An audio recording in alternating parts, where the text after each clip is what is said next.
Good afternoon lads and lasses, and welcome back to another War Thunder video with Koala. Now I apologise, this video is a couple of weeks late. There are a few good reasons for that, but we'll talk about them in tomorrow's podcast.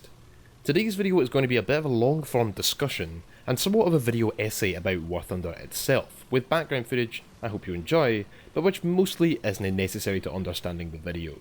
So go grab yourselves a tea or coffee, and some snacks. This one's going to be a long one. With rank 7 main battle tanks in War Thunder these days, and presumably rank 7 aircraft well on the way, the grind to play the top tiers, the best of the best, that which you're meant to be striving for, isn't getting any easier. Not only are the top battle ratings further away than ever, but new nations have been arriving fairly steadily, and each year also brings a number of additions sprinkled throughout the research trees, placing more and more hurdles in the way of players who want to reach the top end. Not only that, as we progress further and further into the modern day, we're also progressing further and further away from the game players started with, a World War II vehicle combat game. War Thunder has a serious grind problem. Now this is something I know will be a controversial topic, and so I'm going to approach it as openly and logically as possible, and I hope that you guys can do the same. I'm going to touch on my experiences with the grind in this game and various others, and of course all of this video is subject to my own opinions, and I guess, the vision in my head. What we're going to focus on in this video is the way in which the grind itself affects the success of the game, firstly in its length, and secondly in the nature of its progression, which I will explain what I mean by that later on in the video. Now during this video I'm going to primarily focus on ground forces, as that's the aspect of the game that the majority of viewers will be most familiar with, but the points I want to bring up are also applicable to aviation, at least in part, and will likely be even more so in future updates of the game, with more modern aircraft presumably not far away. What we're not going to cover is the idea of pay to win in War Thunder, or as I did last year, ways to speed up the unlocking process, tactics or strategies you can use, or places to put your money if that's what you want to do in the game's current iteration. Both discussions are important of course, but they are definitely the kind of topics to belong in other videos. Instead, we'll focus on the grind, that is, the process of progressing your way through the game's content, as a singular feature of the game, because in many ways, to Gaijin Entertainment at least, that's exactly what it is. It's a significant part of what players are here for in Gaijin's eyes, and while I don't necessarily think that's wrong, it's undeniable that the way in which it's set out does create issues for the success of the game at large. We're also going to touch on the overall worth or value placed on progress through payment within War Thunder to facilitate the main point I want to discuss. Researching and unlocking new vehicles through playing the game and being rewarded with more advanced tech as you progress and gain experience is obviously not a bad thing. This is something that a lot of games do, particularly of this style, although I should say that War Thunder is fairly unique from a gameplay point of view. Games like World of Tanks, to use one well-known example, are significantly different when it comes to gameplay itself, but very similar in overall premise, that being that the more you play and the more experience you earn, the more modern, more advanced tanks you will gain access to through a technology tree. It's a very common and very positive trope in general. It rewards players for spending more time learning and experiencing, and of course playing the game, sets a bar for players to strive for, and creates a barrier between the new players who lack experience and those that have the skills and knowledge achieved through long play hours. Without a somewhat lengthy grinding process, players' achievements have less merit, and the exclusivity of top tier gameplay disappears in a puff of smoke. The reason to play the lower tiers is also substantially lowered, and the rewards that come with progress are far less, well, rewarding. Now, don't get me wrong, I'm not saying that you're all pansies, or that the grind as it is perfectly fair and increases enjoyment of the game. Far from it. What I am saying, however, is that in a game such as War Thunder, a grind that is too short is just as big of an issue. But in my opinion, even with a premium account and access to premium vehicles of correct tiers, the process of researching and unlocking new vehicles players wish to play does take an overly long amount of playtime, and without a doubt turns many players away. Be that immediately upon joining the game or a year and a half in, it makes no difference, and either way it is a terrible shame.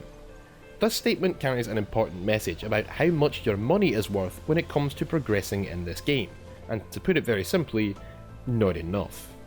Even having paid over $1,000 towards this game in the last 6 years, yes I know, and even getting gifted with additional vehicles including premiums or the premium currency of Golden Eagles regularly thanks to my being part of Gaijin's content creator partnership program, I don't have every single vehicle in the game. In fact, I'm quite far off that. That really says something, doesn't it? That sort of money should grant me access to the entire game. I mean, that's some 15 AAA titles for a modern console like the Xbox One, or half the content on Star Citizen. And yet it doesn't, and I've actually had to force myself to no longer spend any money on this game just because I stepped back and saw that it was without a doubt not worth it. Even having paid a good amount of money, the grind is still way too long, and the main reason for this is the game's incredible broadness, which we'll revisit later on in the video. To take World of Tanks as an example once again, I started playing less than a year ago and have been playing very casually with only a few hours a week. I'm also, if we're being honest, not much good at the game and haven't spent a whole lot of money on premium account time, vehicles or currency, certainly less than $100 US. Yet I'm already sitting at tier 7 in 2 tech trees, well on the way to my first tier 10s. In World of Warships, a game I am definitely better at, although I still play very much what you'd call casually and have spent even less money on, probably 30 to 40 US, I'm already at tier 9 in the Imperial Japanese Navy tech tree in a destroyer line I only started researching towards some 2 or 3 months ago. In War Thunder, however, a game I was in the top 2% of players in last year, even despite my server connection issues, and a game I played hours of daily and spent quite a lot of money towards, it took me 2 years to earn my way to my very first top tier ground vehicle, which was the Soviet T-64A, and then immediately, higher tier vehicles were added again.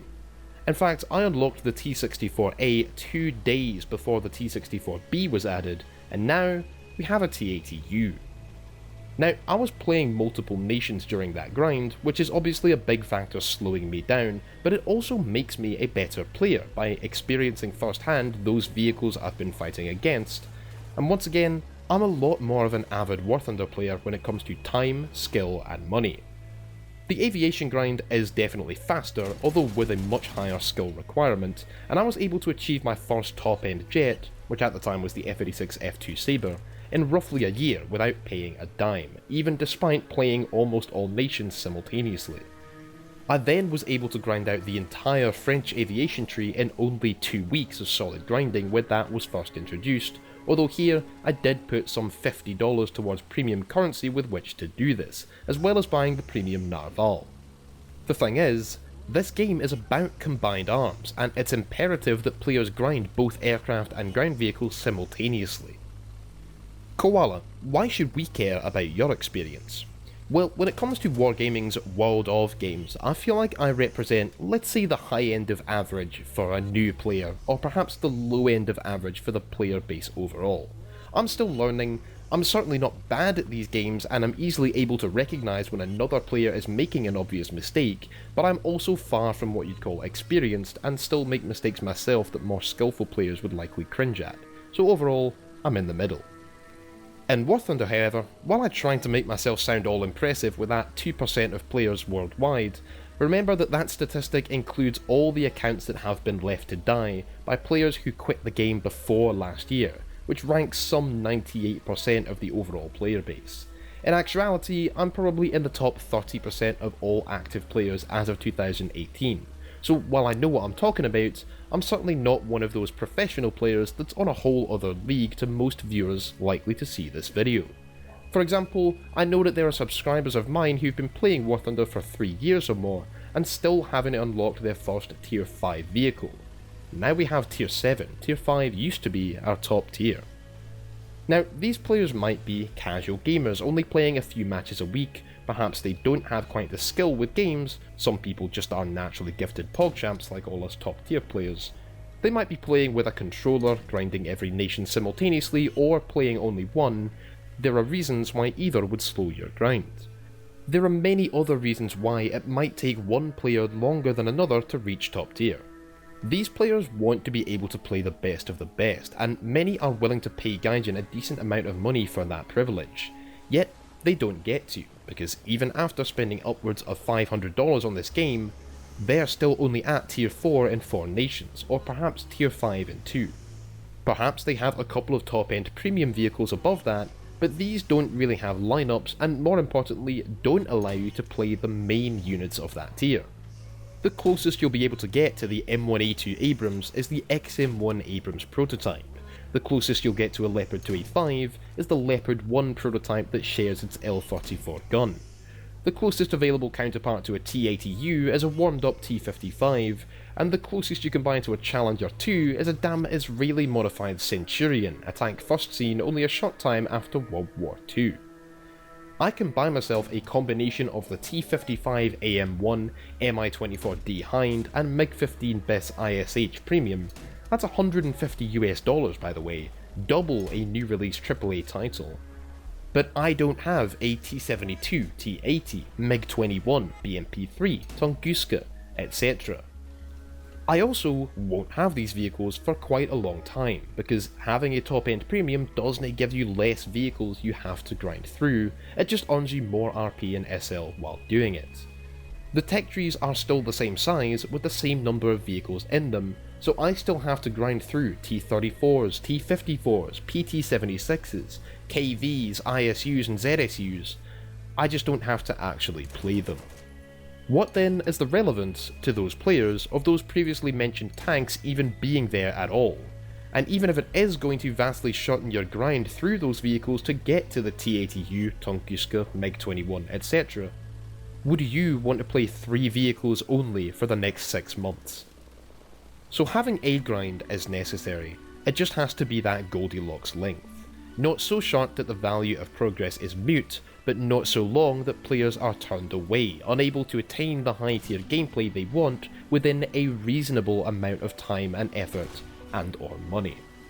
I honestly believe World of Warships grind might be a tad too easy, allowing relatively inexperienced and unprepared players to reach tier 10 tech tree ships, and honestly I think World of Tanks grind is the perfect length, even though that game has many problems with pay to win when it comes to the experience within the matches themselves.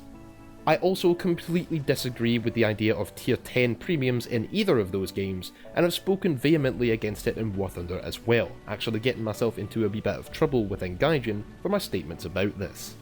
There are plenty of reasons why I stand against the idea of top end premium vehicles, and I've brought them up in other videos and probably will again in the future, but I'm not going to go over them in great length here. Suffice it to say that I find them to be an incredibly negative thing, but that with our current game, they're a necessary evil, and we'll go over why in a few minutes. Let's go back for a minute to that statement on the value of your money in this game, and I think the best way to convey this point is just to go with the shock and awe campaign. Assuming that you're joining this game and are wanting to play top tier, for whatever reason, you might just enjoy modern tech, you might have come from Armoured Warfare, Armour 3 or Squad, DCS, etc., and couldn't give a toss about World War II or the Korean or Vietnam era.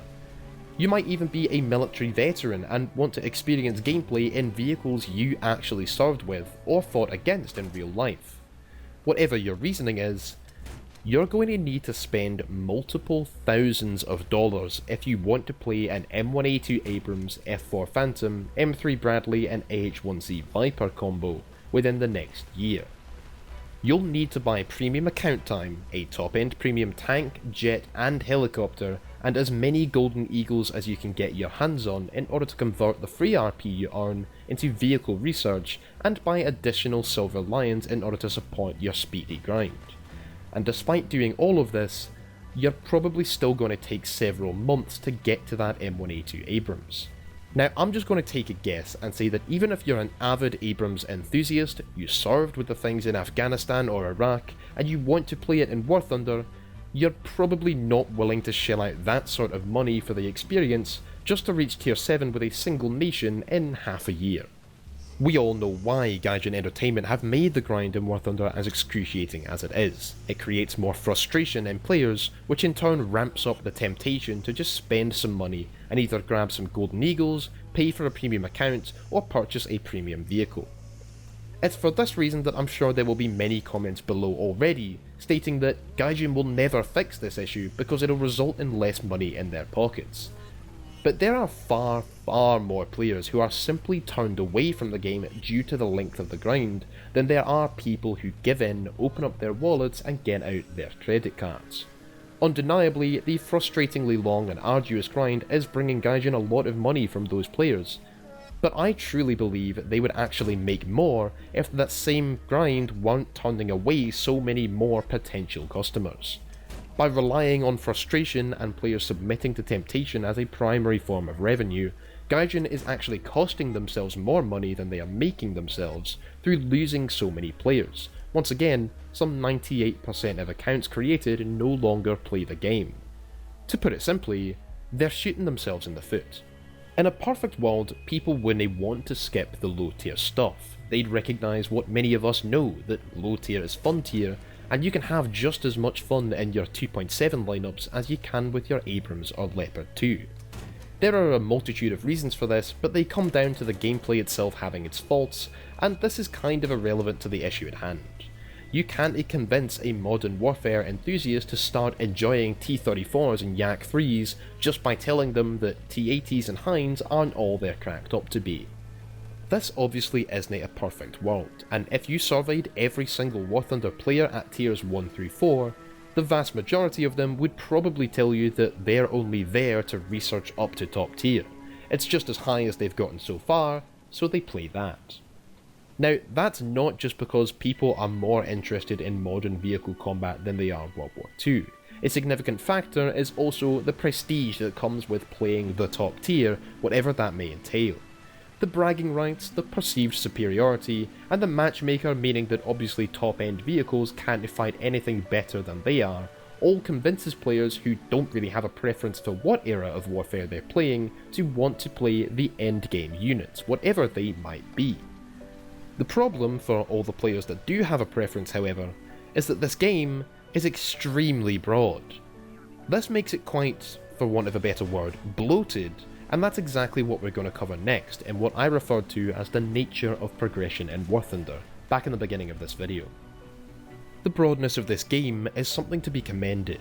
There is without a doubt no other game out there that lets you go from playing your Omaha class light cruiser to an ME-264 America bomber to driving a Centurion, then jumping in a Yak or Zero to take down Spitfires and P-51 Mustangs. You can hop into an M1A2 Abrams tank or an Mi-24 Hind, fly an F-4 Phantom or MiG-21 launching heat-seeking missiles, and when you want to take a break from the modern, just go casually wander back to a Churchill or T-34, a strange piece of history like the T-18 Boarhound, or perhaps the famous S-100 Schnellboot or LA-5. These are just a handful of the hundreds upon hundreds of unique, iconic and interesting vehicles of many different types from throughout history that are presented to players when they download and begin to play War Thunder. Putting aside the fact that such an immense selection can be daunting enough to some gamers to scare them off right there and then, it is a hugely impressive feat that Gaijin Entertainment have managed to pack so much into this game. War Thunder has got to be the only game to span over 100 years of history, between our oldest vehicle, the Krasny Kavkaz cruiser of 1913, and our most modern vehicle, the Type 16 MCV, which entered into service with the Japanese Self-Defense Force in 2016.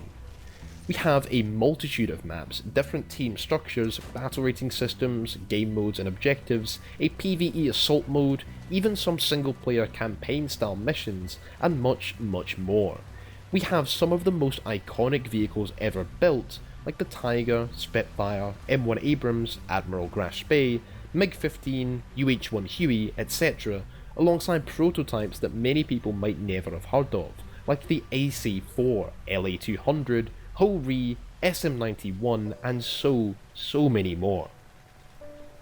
There's no other game that contains that level of diversity and variety, and the scale of this game is one of its main selling points. This game offers gameplay to a huge variety of players interested in different parts of history. Want to recreate the Battle of Britain, with Hurricanes and Spitfires dogfighting Bf-109s and taking down Heinkel 111s and Ju-88s above the White Cliffs of Dover? We've got that.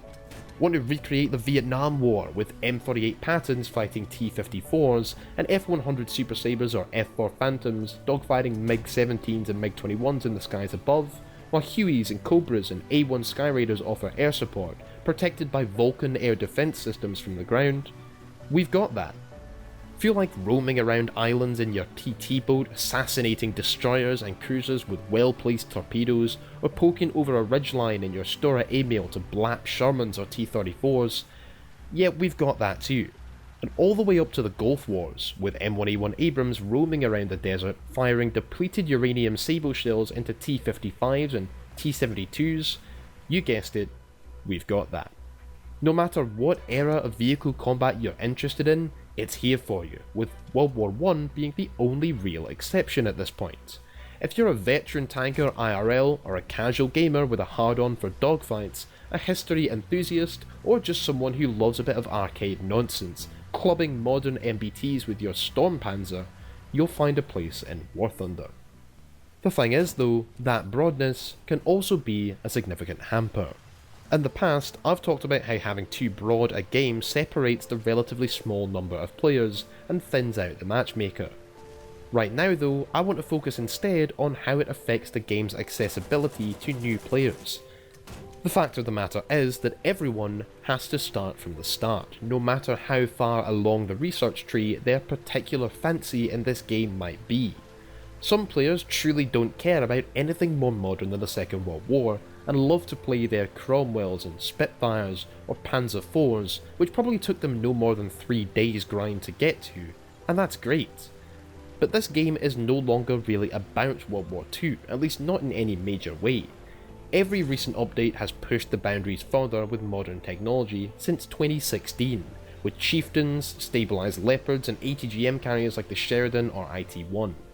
Composite armoured main battle tanks became a focus in 2017, IFVs like the BMPs, Marder or Warrior, and even attack helicopters in 2018, and now modern MBTs like the M1A2 Abrams and Leopard 2A5 in 2019.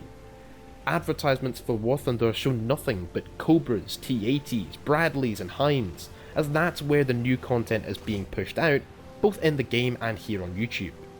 That's what new players are coming to the game for, because it's what War Thunder advertises itself to be about.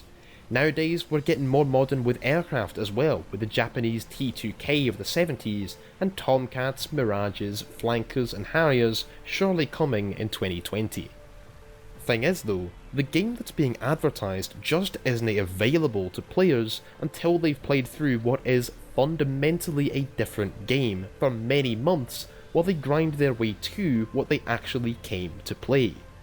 There is a wide base of World War II enthusiasts out there that do or would love War Thunder's World War II content, but there are also a bunch of Vietnam War fans and modern tank enthusiasts who would love to start playing War Thunder if they could start at or around their chosen era.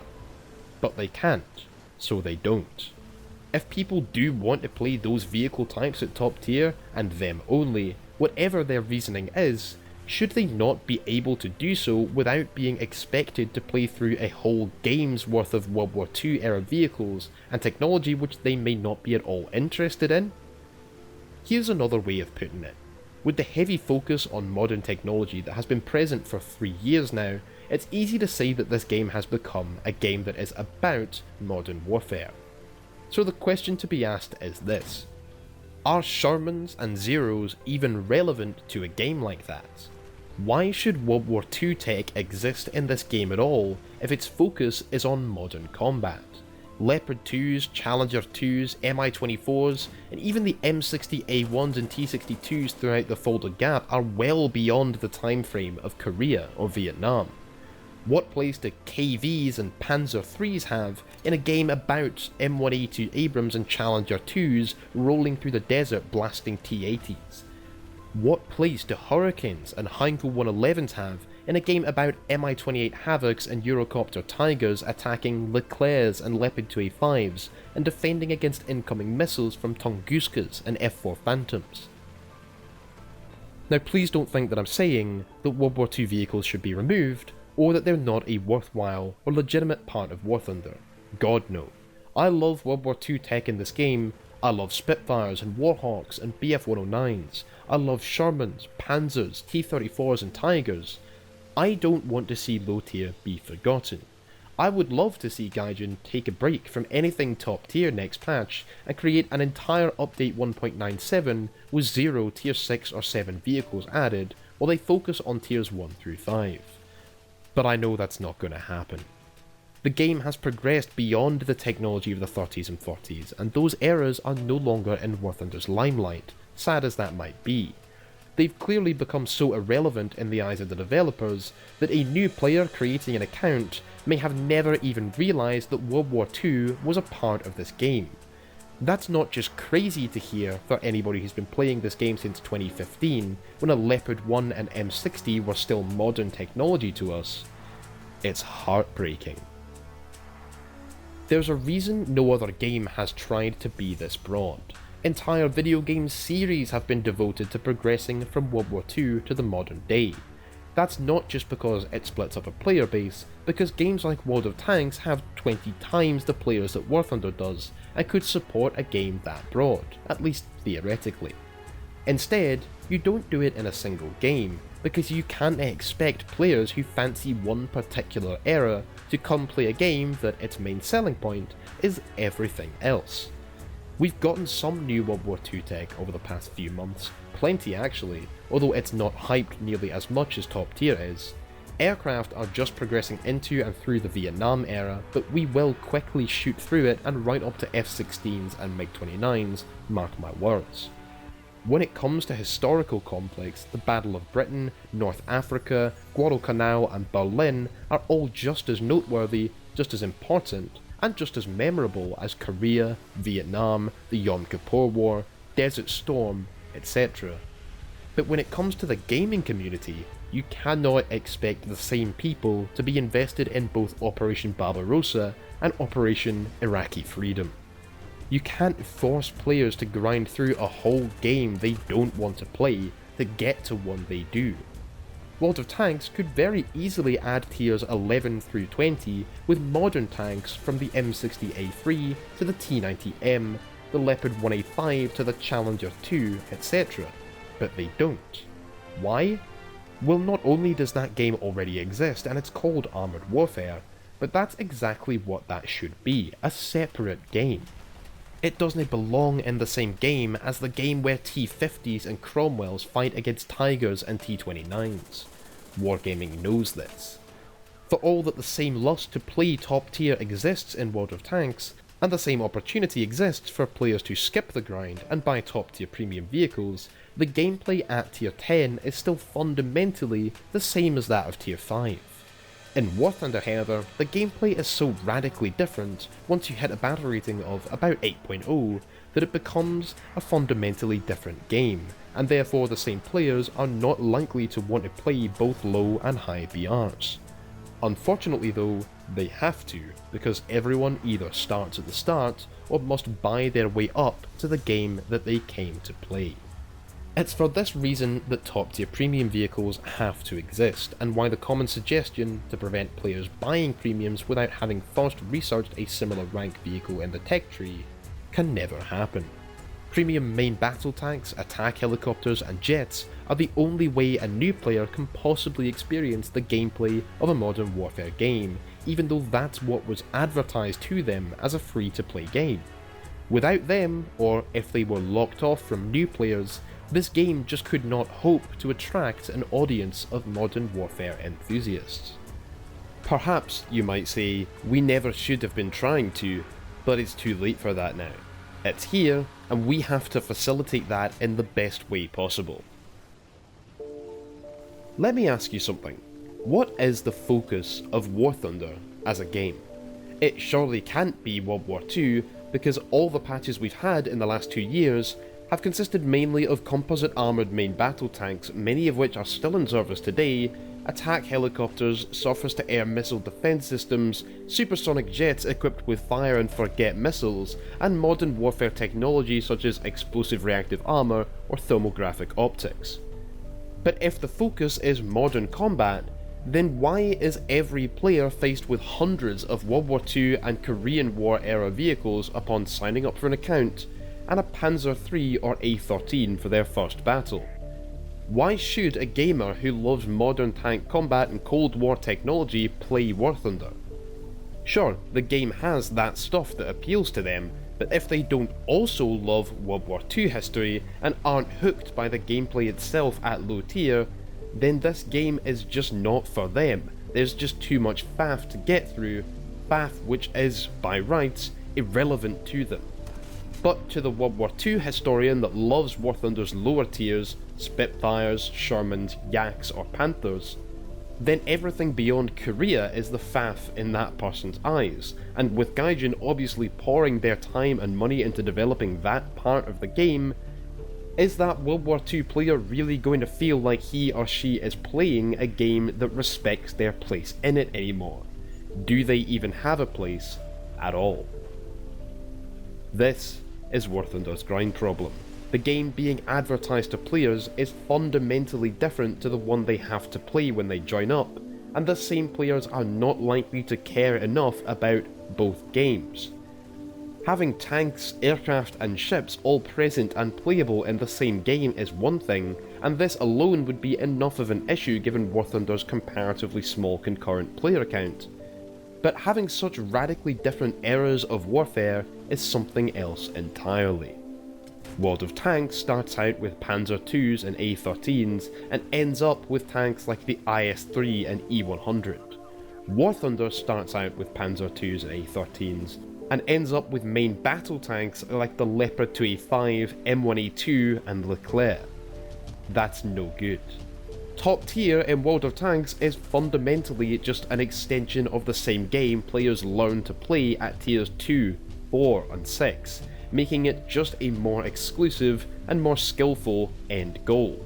Top tier in War Thunder is, by rights, a separate game entirely, and almost none of the skills players learn in ranks 2, 3 and 4 even apply at top tier, making it just a flashy spectacle, a consolidation prize for everyone who had nothing left to grind, and an impossible goal designed to tempt new players into shelling out enormous amounts of money thinking that they'll get their money's worth.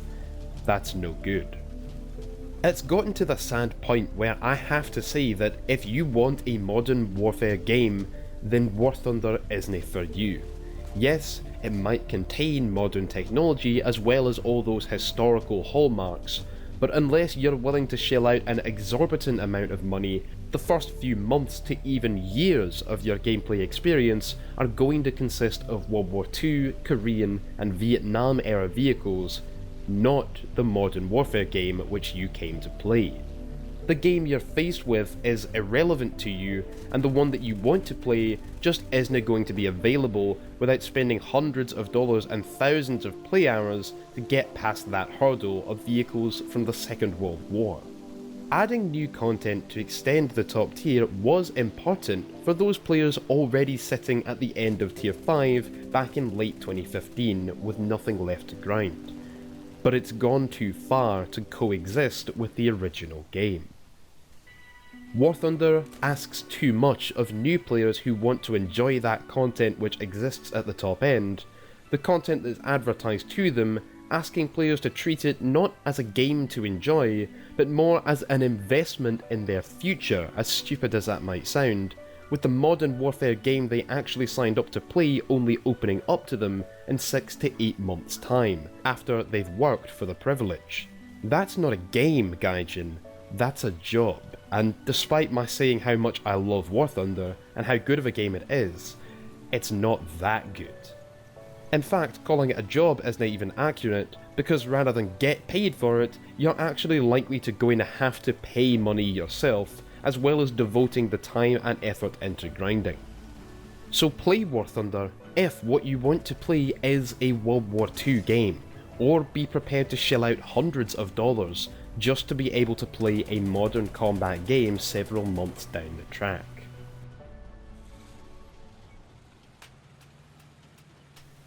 But it's hardly useful to point out this issue without offering some kind of solution, or at least creating some real discussion around one. Once again, I know there are going to be viewers with no hope that this will be addressed at all, because failing to address it is, in the short term at least, bringing Gaijin Entertainment a lot of money. I honestly believe what I said earlier, however, that solving this issue would bring them in far more, as it would encourage so many new paying customers to join or rejoin, and would have the additional benefit of significantly bolstering the game's reputation, which in turn brings in more new players. In the long term, Gaijin earns a lot more money by fixing this issue rather than sweeping it under the rug and continuing to turn away many more players than they convince to give in and pay. I'm not exactly confident that any fix or change will come, even as it becomes increasingly necessary, because Gaijin has shown time and time again that they do not think in the long term like that, if it denies them a quick buck. But I have hope.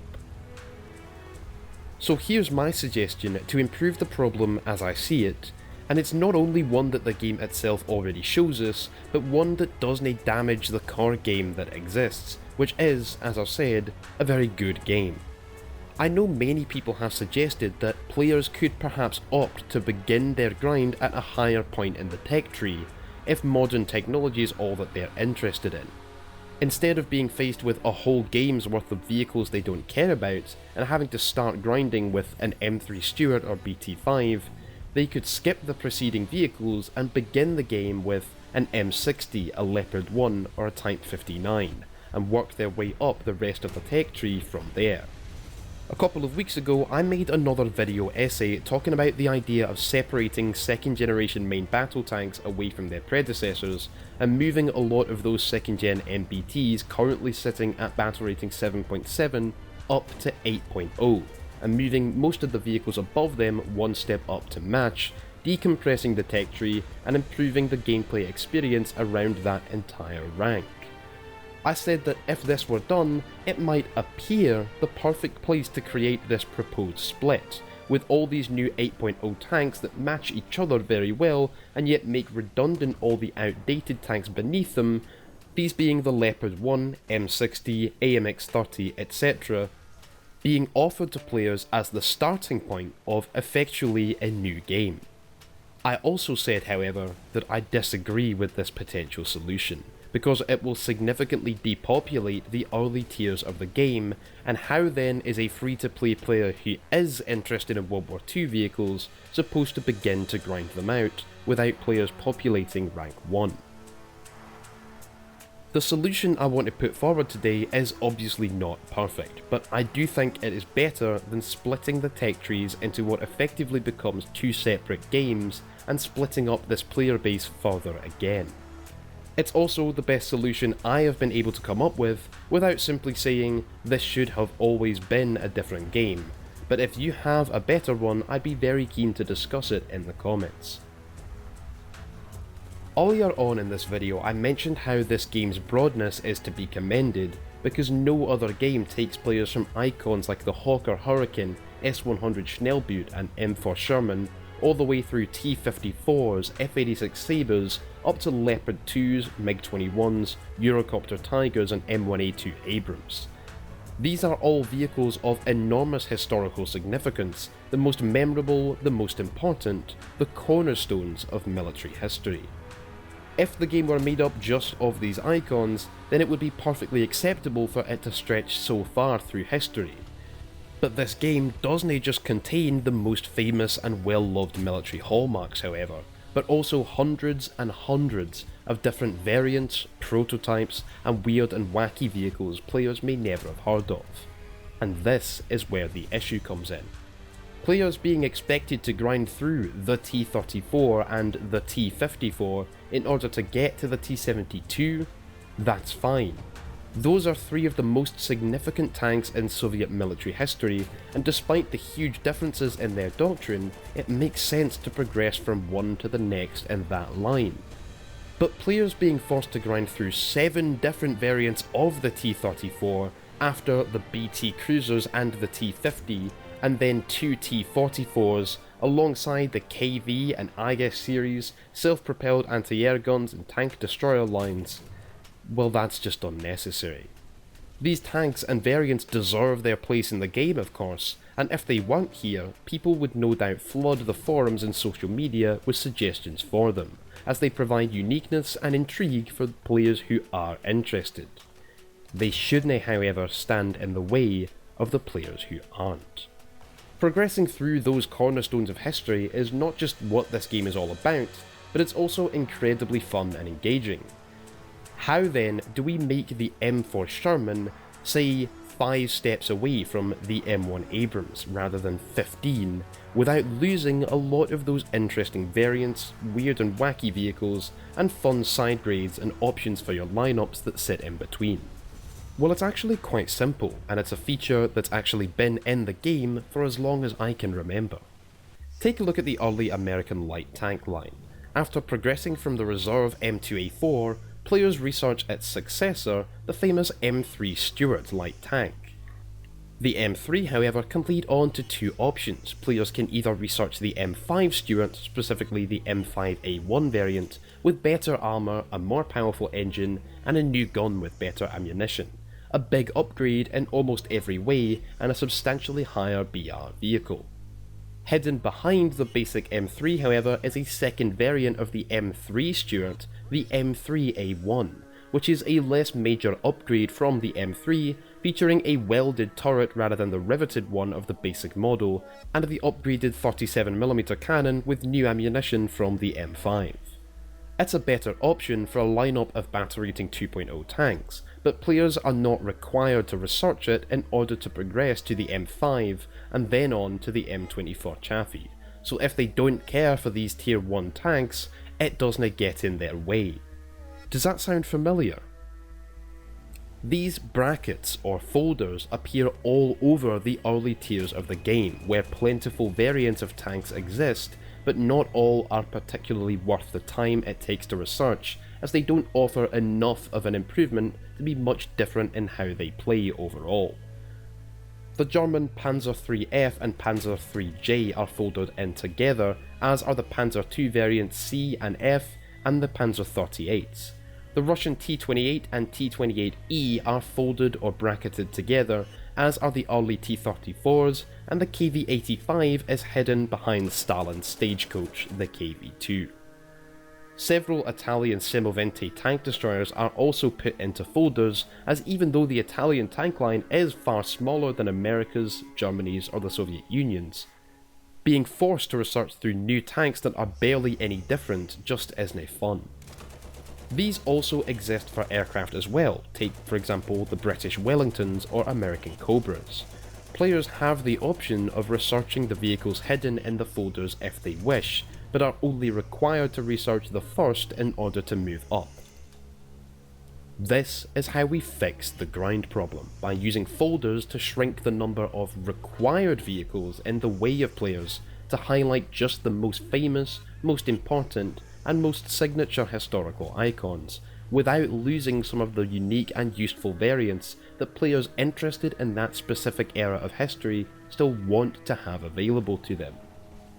A player interested in World War II will definitely want to experience many different iterations of the very famous M4 Sherman, but a player only interested in Abrams and Bradleys isn't going to get any benefit out of researching 8 different variants of the Sherman before being allowed to progress upwards. The KV-85 is locked behind the KV-2, even though these two vehicles are noticeably different in how they play. Why then do all 6 Shermans sit in the way of players before they can research the equally famous Pershing or Patton series? Using folders, players would only have to research 3, as we could easily group together all the 75mm armed variants, all the 76mm armed variants, and the 2 Sherman Jumbo heavy variants into 1, 2, 3 folders.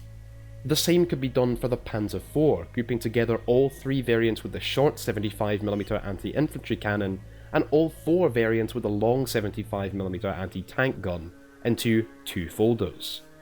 The 3 Churchill heavy tanks could be put into a folder, as could the 2 Cromwells or the 3 Centurions.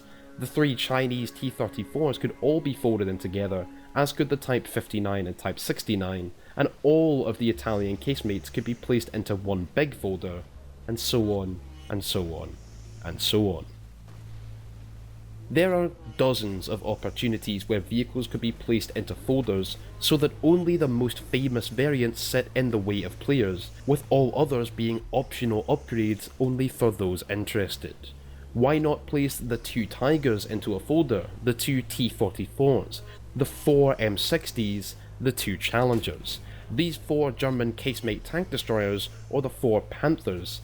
Even these 7 Soviet TDs could all be put into one folder, allowing players to research through all of them just as they do currently if they want to, but skip them if they do not.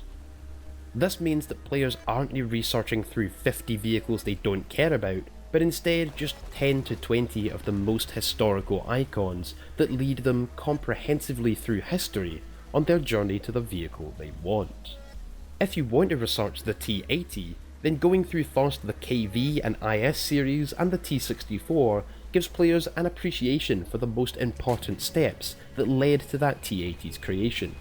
It also takes far less time, but going through 4 KVs and 5 IS tanks is just unnecessary.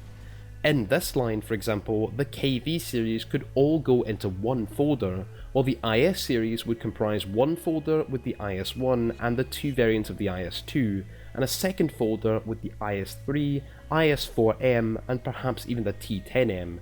Then would come a folder with the T-64A and B, with only the A variant being required in order to finally research that ultimate goal of the T-80. The IS-3M could also be added, as could the T-64, without increasing the number of vehicles that stand in a player's way, yet increasing the options available for those players interested.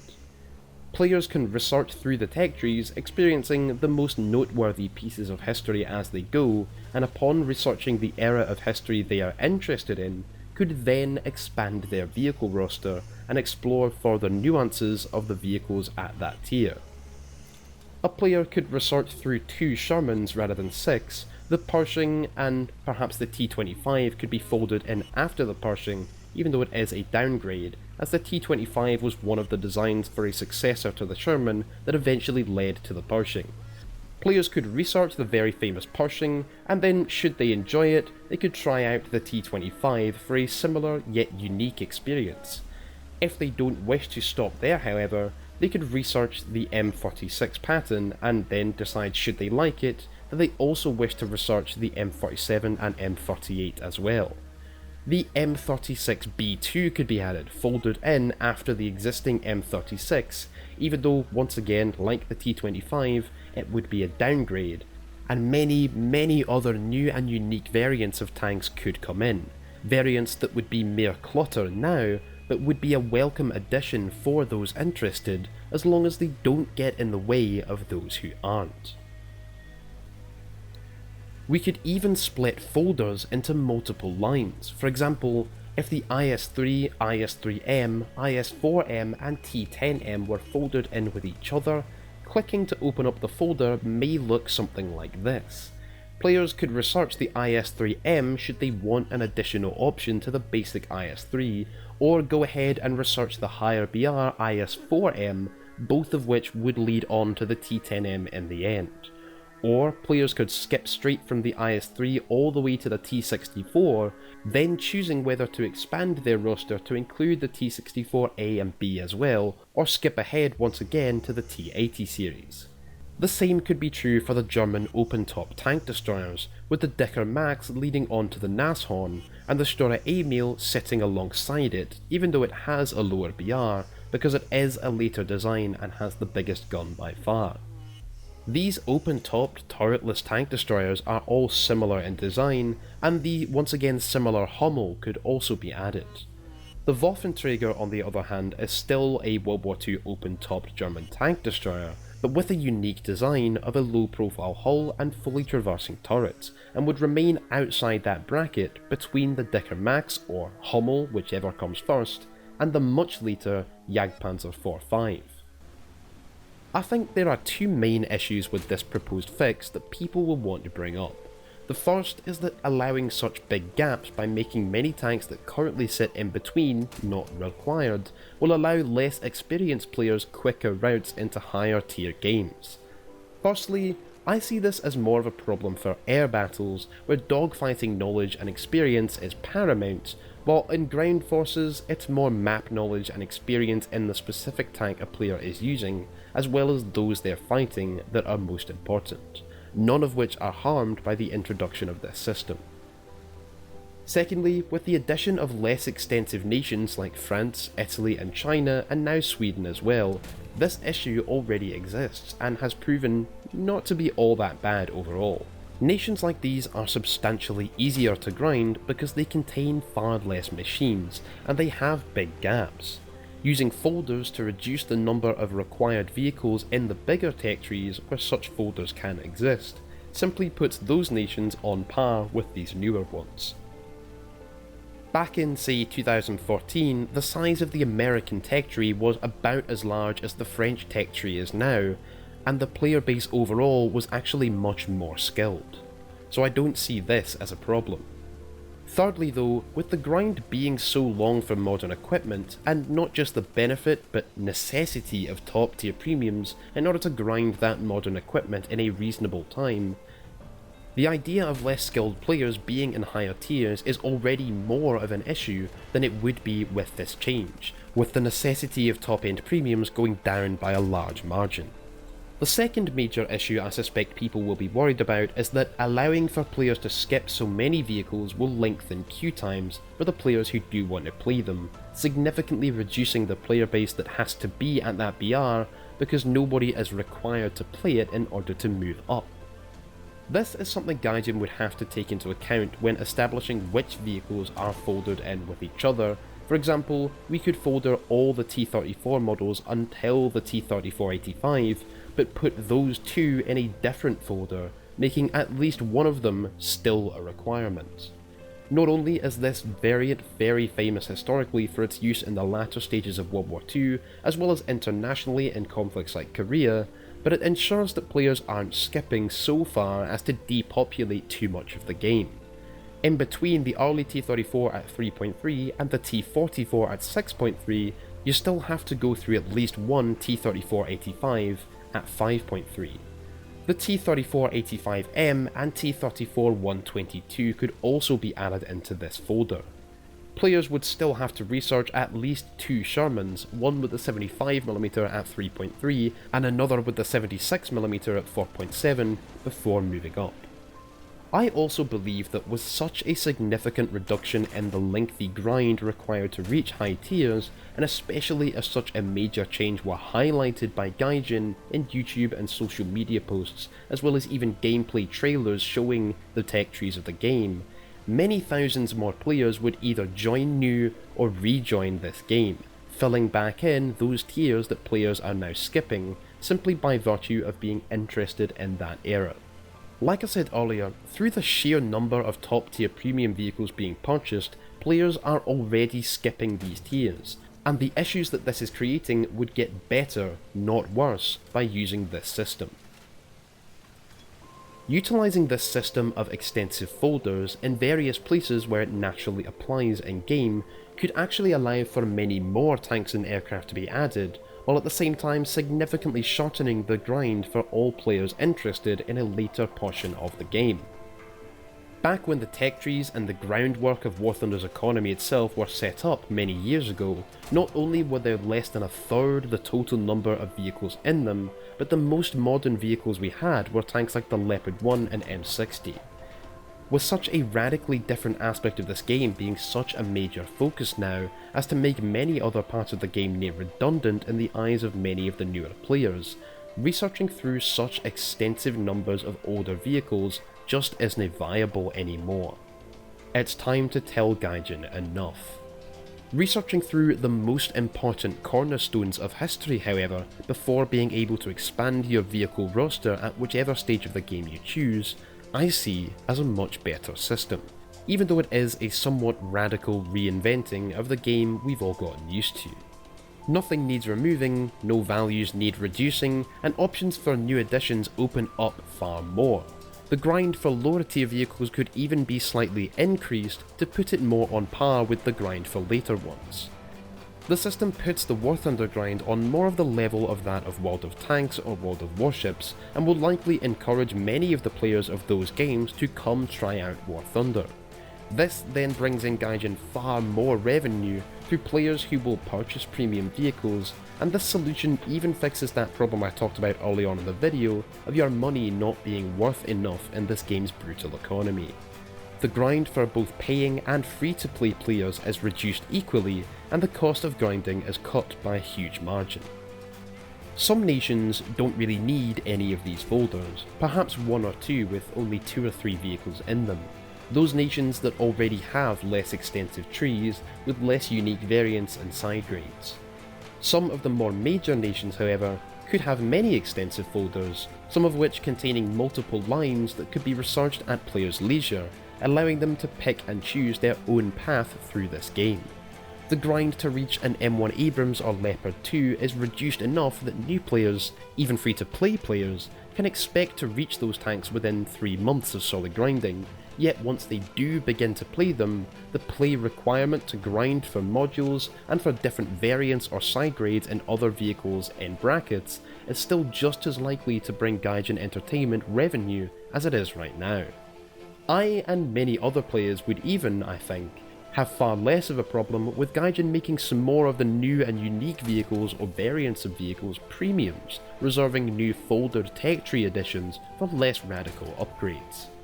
This returns War Thunder into more of the game we started with back in 2013 to 2015, more about what you have and how you play it, rather than an impossible grind and how much money you're willing to throw at Gaijin to skip it.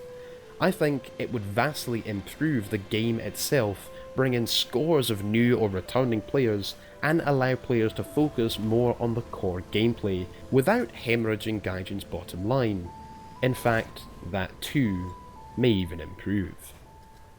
That's it for this video, lads and lasses. Thank you so much for watching.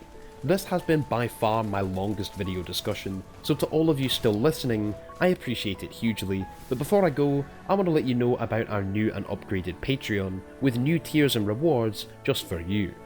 Monthly subscriptions from supporters on Patreon is hugely important to making this channel self-sustaining, and allows me to make more and better content for all of you to enjoy.